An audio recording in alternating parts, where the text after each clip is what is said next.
The Great Wall of China is one of the most recognizable landmarks in the world. Stretching across mountains, valleys, deserts, and plains, it stands as a powerful symbol of Chinese history and identity. For many people, it represents strength and unity. For others, it represents isolation and defense. But the Great Wall was not built at one time, by one ruler, or for one simple reason. Its story spans more than 2,000 years, shaped by war, politics, trade, and survival. To truly understand the Great Wall, we must begin long before it became the stone structure we see today. China before unification. Before China was a unified empire, it was divided into competing states during a period known as the Warring States era. Between the 5th and 3rd centuries BC, powerful kingdoms fought constantly for control of territory and resources. Each state built defensive walls along its borders. These early walls were not connected.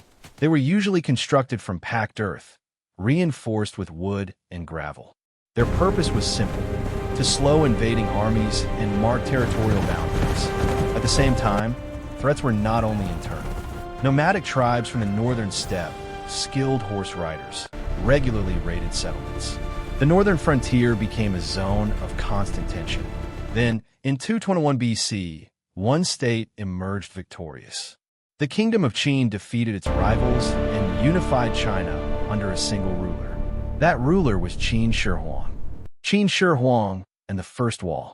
Qin Shi Huang became China's first emperor. After unifying the country, he focused on consolidating power and protecting his empire.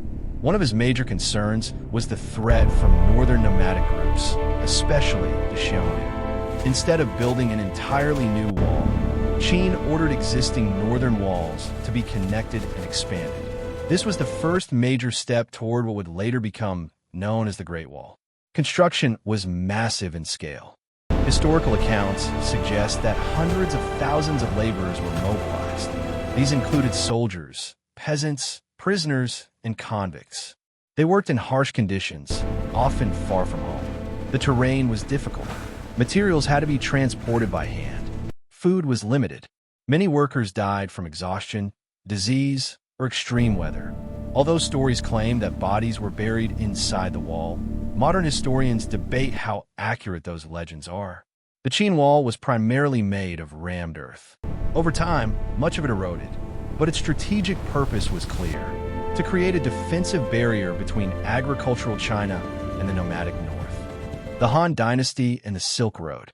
After the fall of the Qin Dynasty, the Han Dynasty took power. The Han expanded and strengthened parts of the wall, especially toward the west. This was not just about defense. It was also about protecting trade routes. During the Han Dynasty, long-distance trade began to flourish along routes that later became known as the Silk Road. Merchants transported silk, spices, precious metals, and other goods across Central Asia. The wall helped guard these trade corridors from raids. Watchtowers were built at regular intervals. Smoke signals during the day and fire beacons at night allowed soldiers to send warnings quickly across long distances. The wall became part of a larger military and communication system.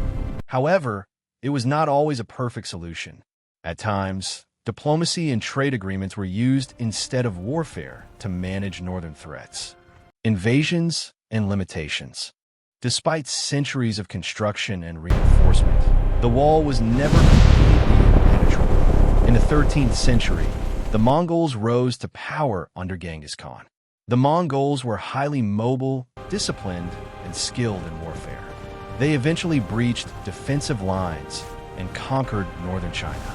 By 1271, the Mongol-led Yuan dynasty controlled China. The Great Wall had slowed invasions, but it had not prevented them. This demonstrates an important reality. The wall was a defensive system, not a magical barrier. Military strength, leadership, and political stability often mattered just as much as physical defenses. The Ming dynasty rebuilds.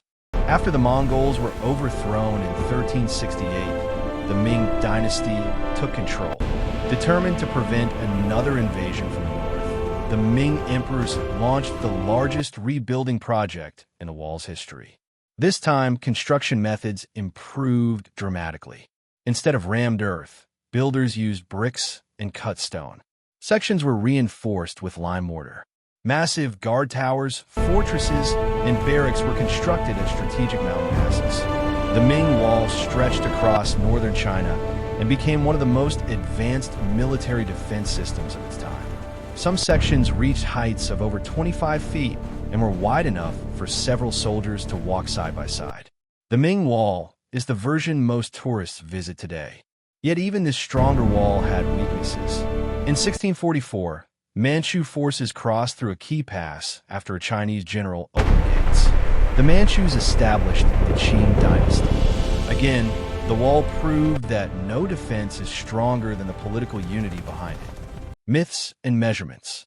One common myth claims that the Great Wall is visible from the moon with the naked eye.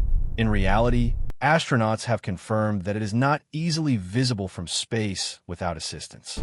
Although the wall is extremely long, it is relatively narrow and blends into the surrounding landscape. Modern surveys show that the entire defensive network, including natural barriers and various branches, stretches over 13,000 miles. It is not one single continuous wall. It is a system built over different centuries by different dynasties for different purposes. A symbol of history. Today, the Great Wall of China stands as one of the most important cultural landmarks in the world. It is recognized as a UNESCO World Heritage Site. Millions of visitors walk its paths each year. The wall represents more than military defense. It reflects the challenges ancient China faced, threats from outside forces, internal divisions, and the constant need for protection. It tells a story of ambition, sacrifice, engineering skill, and political strategy. While it did not stop every invasion, it shaped Chinese history for over 2,000 years. And in doing so, it became one of humanity's most remarkable achievements. The Great Wall is not just a structure of stone and brick. It is a monument to history itself.